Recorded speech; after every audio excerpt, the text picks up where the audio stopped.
when there's hope. My man. Speech. First of all, I want to thank my connect, the most important person with all due respect. Thanks to the duffel bag. What's up, Kryptonians? It's days like this where what I do, which I love what I do, but it's on days like this that it feels like work. In today's episode of the Superfan Show, I will be reviewing Alice Through the Looking Glass, the sequel that everyone in Hollywood apparently wanted, and here in the real world no one gave a shit about. It's directed by Who Gives a Fuck. It stars some chick named Mia Wasikowska. It stars Johnny Depp and Anne Hathaway and Hella, the crazy chick from Harry Potter. And it's the sequel to the 2010 movie, like I said. Sorry, I'm going to try to stay professional. But if throughout this review you hear random words like fuck, shit ass, cunt, bitch, sorry.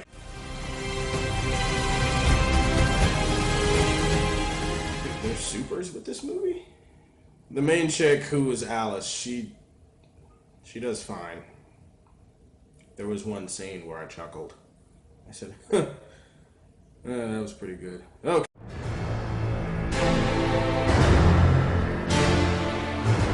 Oh my god, okay, so this movie's a mess. Where do I even fucking begin? Let's start with the fucking story itself. First of all, this movie does the same thing that every unnecessary sequel ever does, and it just never finds a way to justify why it is happening. This is like one of those wasted, unnecessary, who gives a shit, no one asked for sequels. I mean, seriously, the story is Alice, she's in the real world, and then she gets drawn back to Wonderland, basically because the Mad Hatter is depressed. He's on his period or something, and he misses his family. And she goes back, and then she's like, oh, we have to help the Hatter, you know, because the Hatter's, he's really, really sad. The Hatter, being depressed, gives him cancer. Like, he starts dying for some strange reason.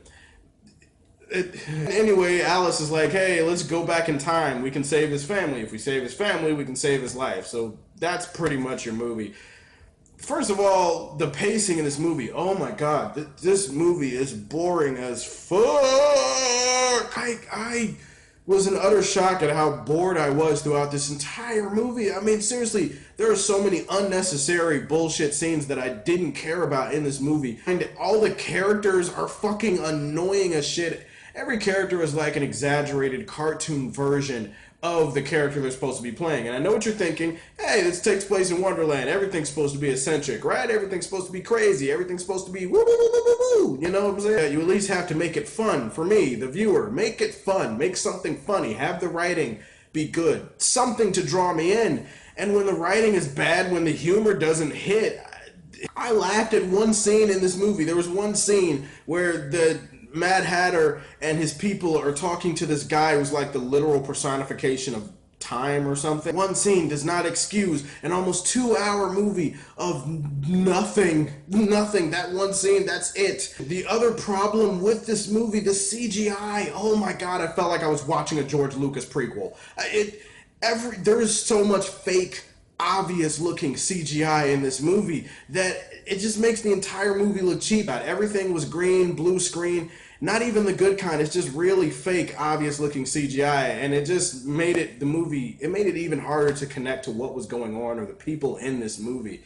I mean, not to mention, there is just really dumb breaks in logic throughout this entire movie where I'm just thinking, if this had happened a different way, like if a character had said something to another character that they needed them to say, or if they had done something different than what the script asked them to do, then the movie probably would have been shaved in half. Like, example, the Mad Hatter, he's like really sick and dying because he's depressed, and then Alice comes to him, and based on her being in Wonderland, she should think, oh, impossible. Yeah, sure, the impossible, it's possible. She even says that in the beginning of the movie, but then when she goes to talk to the Mad Hatter, she's like, no, your family's dead. It's impossible. I don't believe you. Later in the movie, when the Mad Hatter's dying and she comes back to him and she's like, hey, I found out your family's alive. I believe in you now. He automatically starts feeling better. His hair comes back to normal. You know, he stops looking like some weird gay version of the Crypt Keeper. What did you waste my time for the last hour and a half for? Shit like that happens throughout this entire movie. That makes me just go, ugh! Humor doesn't work. There's an overuse of bland, fake-ass CGI. This movie has tone and story that's all over the place. There's too much going on. There's an origin story for the Mad Hatter. There's an origin story for the Queen of Hearts. There's an origin story for her sister. And it also is trying to be a sequel. It's just... Anne Hathaway, by the way, gets a special shout out. Why? Because this is probably one of the worst performances I've seen from her in a while. Seriously, throughout the entire movie, this is what she does.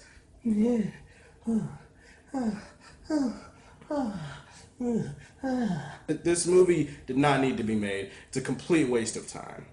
Overall, guys, this movie isn't a huge piece of shit, but it is kryptonite bad, so I'm going to give it the rating of kryptonite.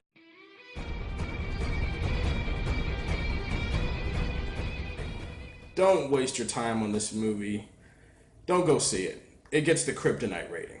Thank you guys for watching my review / rant of a really bad movie. Stay tuned for tomorrow. On tomorrow's episode, I will be debuting the secret origin section of my show. I'm not telling anybody what I'm doing yet. You're just going to have to stay tuned and watch for yourselves. Thank you so much for watching. If you like what you see, tell me how you feel, and stay tuned to hear more from the Man of Steel.